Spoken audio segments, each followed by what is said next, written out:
സിനിമയ്ക്ക് വേണ്ടി മാത്രം കഷ്ടപ്പെട്ടത് 14 വർഷം. അതും സിനിമയിൽ അദ്ദേഹത്തിന്റെ മാർക്കറ്റ് വാല്യൂ ഉയർന്നു നിൽക്കുന്ന സമയത്ത്. ആരെക്കുറിച്ചാണ് പറയുന്നത് മനസ്സിലായോ? അതെ, ബ്ലസ്സി എന്ന സംവിധായകനെ കുറിച്ച്. കാഴ്ച, തന്മാത്ര, പളുങ്ക്, കൽക്കട്ട ന്യൂസ്, ഭ്രമരം, പ്രണയം, കളിവണ്ണ്, അങ്ങനെ 7 ചിത്രങ്ങൾ. 7ഉം മലയാളികളുടെ മനസ്സിനെ തൊട്ടു നിർത്തിയ ചിത്രങ്ങൾ. 2013 കളിവണ്ണ് എന്ന സിനിമ റിലീസാകുന്നത്. അതിനുശേഷമുള്ള സിനിമ ഇപ്പോഴാണ് റിലീസിനൊരുങ്ങുന്നത്, ആടുജീവിതം.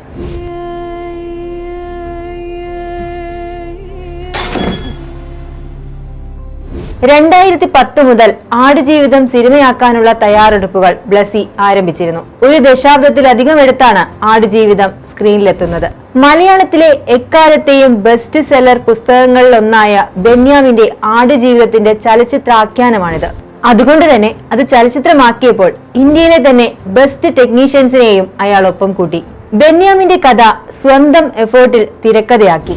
സംഗീത സംവിധാനത്തിന് സാക്ഷാൽ AR റഹ്മാൻ എത്തി. ഒരുപാട് തിരക്കുണ്ടായിട്ടും ബ്ലസ്സിയോടൊപ്പം വർക്ക് ചെയ്യാനുള്ള ആഗ്രഹം കൊണ്ടാണ് ഈ പ്രൊജക്ട് ഏറ്റെടുത്തതെന്ന് AR റഹ്മാൻ ഒരു ഇന്റർവ്യൂവിൽ പറയുന്നുണ്ട്. കാരണം കലയ്ക്ക് വേണ്ടി ജീവിതം ഒഴിഞ്ഞു വെച്ചയാളാണ് ബ്ലസ്സി എന്നാണ് റഹ്മാൻ പറയുന്നത്. ശ്രീകർ പ്രസാദാണ് സിനിമയുടെ എഡിറ്റിംഗ് നിർവഹിക്കുന്നത്.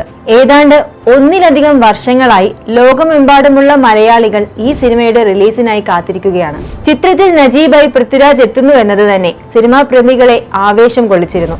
നോവലിലൂടെ മലയാളികളുടെ മനസ്സിൽ കയറിക്കൂടിയ കഥാപാത്രമാണ് നജീബ്. ബെന്യാമിന്റെ എഴുത്തിലൂടെ അറിഞ്ഞ നജീബിനെ പൃഥ്വിയുടെ അഭിനയത്തിലൂടെ അറിയാനുള്ള കാത്തിരിപ്പാണിനി. പൃഥ്വിരാജിന്റെ കരിയറിലെ ഏറ്റവും വലിയ സിനിമ കൂടിയാണിത്. നോവലും സിനിമയും തമ്മിൽ നല്ല വ്യത്യാസമുണ്ടെന്നാണ് റിപ്പോർട്ടുകൾ. ബെന്യാമിന്റെ നജീബും ബ്ലസ്സിയുടെ നജീബും തമ്മിൽ എന്തൊക്കെ മാറ്റങ്ങൾ ഉണ്ടാകുമെന്നതാണ് സിനിമയുടെ സസ്പെൻസ്. നജീബിന്റെ പേഴ്സണൽ ലൈഫ്, ഭാര്യയായ സൈനുവുമായുള്ള ഇന്ററാക്ഷൻസ് തുടങ്ങിയവയൊക്കെ ബ്ലസ്സിയുടെ ഭാവനയാണ്. അത് തന്നെയാണ് സിനിമയുടെ സ്പെഷ്യാലിറ്റിയും. വരുന്ന 28-ന് ലോകമെമ്പാടും ചിത്രം തിയേറ്ററുകളിലെത്തും. പാൻ ഇന്ത്യൻ ചിത്രമായാണ് സിനിമ റിലീസാകുന്നത്. അതാത് ഭാഷകളിലെ വമ്പൻ വിതരണ കമ്പനി വഴിയാണ് ആടുജീവിതം തിയേറ്ററുകളിലെത്തുന്നത്. മലയാളത്തിൽ പൃഥ്വിരാജ് പ്രൊഡക്ഷൻസും, തമിഴിൽ റെഡ് ജൈൻ മൂവീസും, തെലുങ്കിൽ മൈത്രി മൂവി മേക്കേഴ്സും, കന്നഡയിൽ ഹോംബാലെ ഫിലിംസും, ഹിന്ദിയിൽ AA ഫിലിംസുമാണ് ചിത്രം വിതരണത്തിനെത്തിക്കുന്നത്. ഇന്ത്യക്ക് പുറമെ യൂറോപ്പിലും അമേരിക്കയിലുമൊക്കെ സിനിമ ഒരേ സമയം റിലീസാകും. മുൻപും ഒരുപാട് ബുക്ക് അഡാപ്റ്റേഷൻസ് മലയാള സിനിമയിൽ ഇറങ്ങിയിട്ടുണ്ട്. ചെമ്മീൻ, മതിലുകൾ മുതൽ കഴിഞ്ഞ വർഷം ഇറങ്ങിയ ഒരു തെക്കൻ തല്ലുകേസ് വരെ ആ നിര നീളുന്നുണ്ട്. ഇക്കഴിഞ്ഞ വർഷങ്ങളിൽ മലയാളത്തിൽ ഏറ്റവും കൂടുതൽ പേർ വായിച്ച പുസ്തകമെന്ന നിലയിൽ ആടുജീവിതത്തിന് ഒരുപാട് പ്രത്യേകതകളുമുണ്ട്. ആടുജീവിതം എന്ന ബെന്യാമിന്റെ നോവൽ വായിക്കാത്ത മലയാളികൾ വളരെ കുറവായിരിക്കും. അതിനാൽ തന്നെ നജീബിന്റെ കഥ അറിഞ്ഞു വച്ചിട്ടായിരിക്കും ഒട്ടുമിക്ക പേരും തിയേറ്ററുകളിലേക്ക് എത്തുക.